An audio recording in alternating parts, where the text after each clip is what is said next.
Aloha. I want to share with you a story about Bruddah Kei, who was my late husband. I was married to him in 1992 until 2009 when he passed away of lung cancer. When I first met Bruddah Kei, I had left my career on Wall Street and was having a crisis of consciousness. And I looked around at the world around me, and 99% of the families in America are dysfunctional. So what does a functional family look like? And that was the question that I asked as I started driving around the country and looking for a better way to live. I wanted to learn how to a healthy family look like and a better way to live on the planet. And so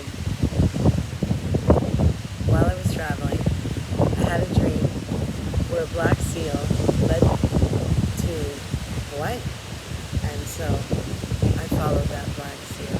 A couple of days later, a friend of mine asked me if I wanted to go drive her around the island of Hawaii for a vacation.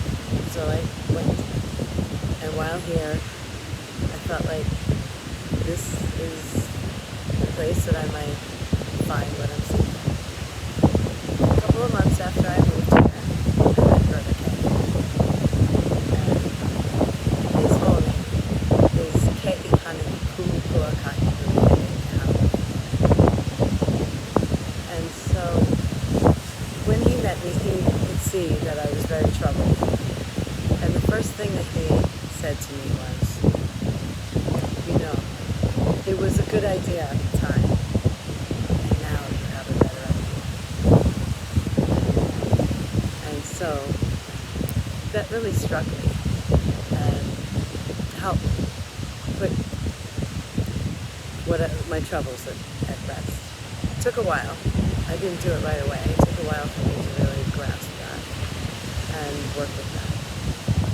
And so the other thing that Bruddah Kei told me is, don't give up. Never give up on yourself. And so I got to witness what that looks like in him.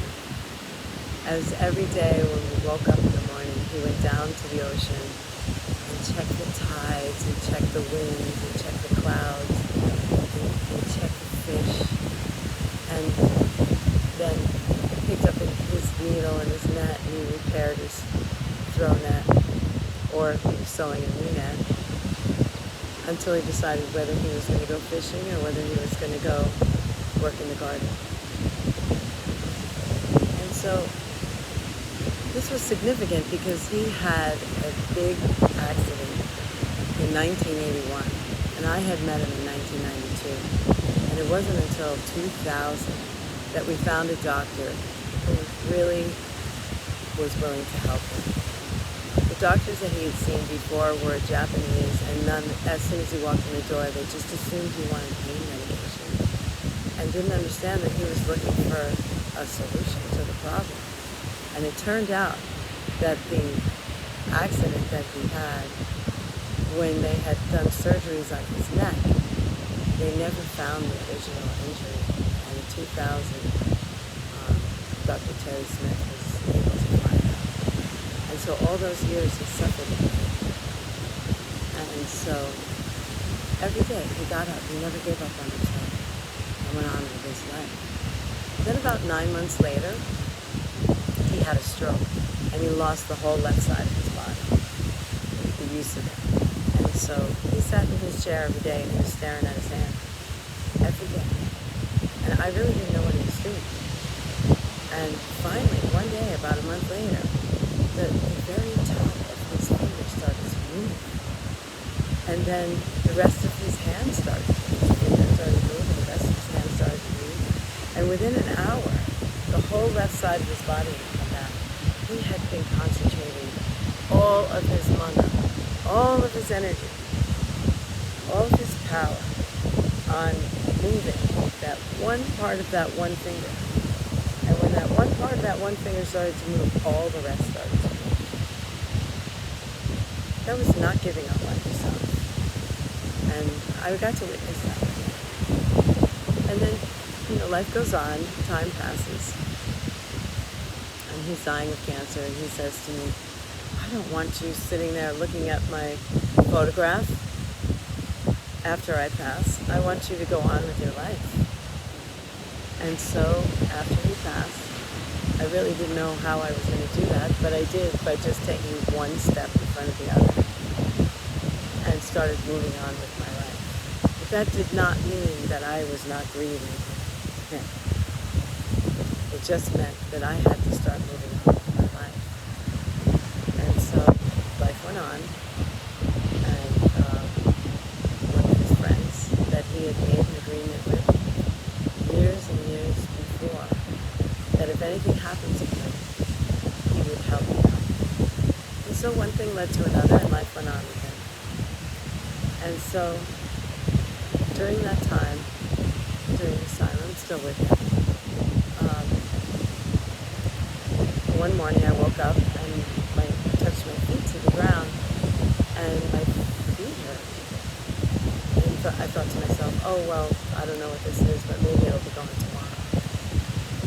And as the days went by, it got worse and worse. And it got to the point where I was having a really difficult time walking, but I didn't care.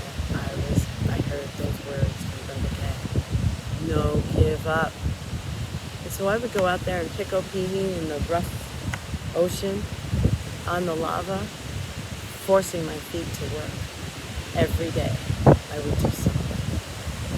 Even if that meant that all I could do was walk for 5 minutes, I still walked for 5 minutes. And so time went on, and then my feet, I started losing the feeling in my feet. And the people around me, including my partner and my family, they gave up on me. But I heard those words from Bruddah Kei. No, give up. I could hear him saying that, and that's how he used to say it. No, give up. And so I never gave up, and I kept going. And the doctor that I was seeing would look at me and she'd say, oh, that's weird, and then she never sent me off to any kind of specialist. Finally, her contract was over, and a new doctor came, and he sent me right away to a specialist who right away knew what I was dealing with and got me the treatment I needed. I had an exotic disease, an exotic bacteria, and so I was on a treatment for a long time, for a year. That was very challenging for me, and by the time I finished, one day I stepped on the ground and there was no pain, and I was able to walk again. First there was pain, which I was happy that it was pain because it meant there was healing, and then one day there was no pain, and I could celebrate. I never gave up on myself. I kept going no matter what, no matter who was standing next to me and who wasn't.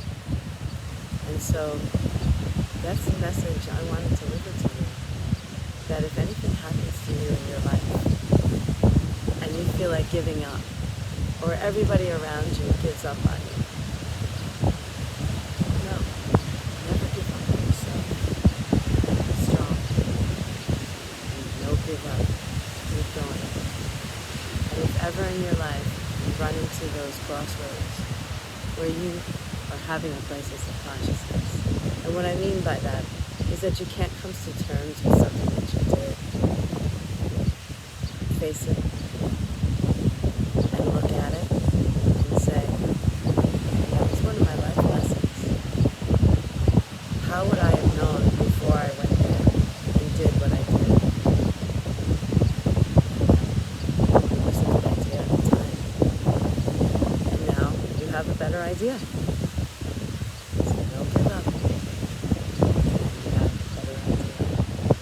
And go forward with that idea. And don't look back with regret. Because it's part of your learning, part of your wisdom, which you'll carry with you for the rest of your life.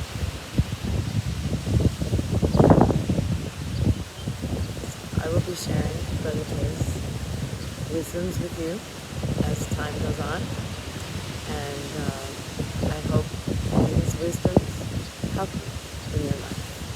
they help me. Ah, hui ho. Until we meet again.